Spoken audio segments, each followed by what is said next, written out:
आता ही परिस्थिती पहा, मी ज्या ट्रॉलीवरती आहे, आपण मीडियावरती म्हणजे TV9 मराठी असेल, ABP माझा असेल, बाकीचे जे काही न्यूज चॅनल आहेत त्या सगळ्यांवरती एकच व्हिडिओ झळकत होता, तो म्हणजे या ट्रॉलीमध्ये लटकलेली माणसं आणि त्यांना खेटून चाललेला पूर, पुन्हा पाठीमागे आपल्याला जो काही दिसतोय तो आहे तो पोल।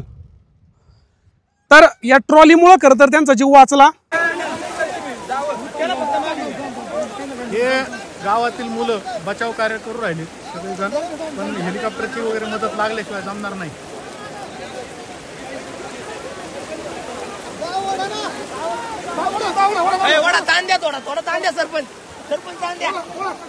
हीच ती खडकीतली ट्रॉली, ज्या ट्रॉलीमध्ये 3-4 जण अडकलेले होते।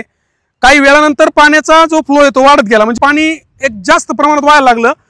पाऊस साधारण 4 तास नॉनस्टॉप चालू होता आणि ज्यावेळेस पाणी ट्रॉलीला चिकटलं, कारण हा पूर्ण परिसर पाणीमय झालेला होता, हळूहळू पाणी वरती यायला लागलं। ज्यावेळेस पाणी ट्रॉलीच्या वरून जायला लागलं त्यावेळेस मात्र हे जे काही तरुण लटकलेले इथे होते त्यांची तारांबळ उडाली आणि त्यांनी पाण्यामध्ये त्यांना उड्या टाकाव्या लागल्या आणि जो आपल्याला पोल दिसतोय त्या पोलाचा आधार त्या तरुणांनी घेतला।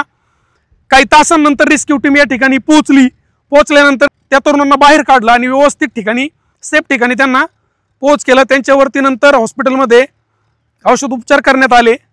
खूप भयंकर ही घटना होती। मग या खडकी गावातल्या असणाऱ्या अनेक तरुण मुलं होती, ज्या तरुण मुलांनी आपल्या जीवाची पर्वा न करता अनेक लोकांना, अनेक जनावरांना एक व्यवस्थित ठिकाणी, सेफ ठिकाणी त्यांना पोहोच केलं आणि खूप प्रचंड मोठ्या प्रमाणावरती या खडकी गावचं नुकसान झालेलं आहे। हीच ती ट्रॉली आहे, ज्या ट्रॉलीला आपण पाहतोय की माध्यमांवरती खूप प्रसिद्धी मिळाली। आता मी या ठिकाणी खडकी गावामध्ये आहे, तर चला या ठिकाणी थांबतो। जय महाराष्ट्र। एक 10-5 गावांना जे काही नुकसान झालेलं आहे, काही करोडो रुपयाचं नुकसान आहे, खरं तर शासनाने या गोष्टीची खबरदारी घेतली पाहिजे आणि खडकी असेल, खंडाळा असेल, खाली वाळकी असेल, जे काही या परिसरातून जो जिथं पुराचा फटका ज्या ज्या गावांना बसला, वाड्या वस्त्यांना बसला, त्या ठिकाणी निश्चितपणे शासनाने मोठी मदत जाहीर केली पाहिजे।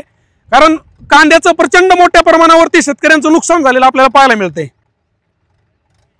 जय महाराष्ट्र।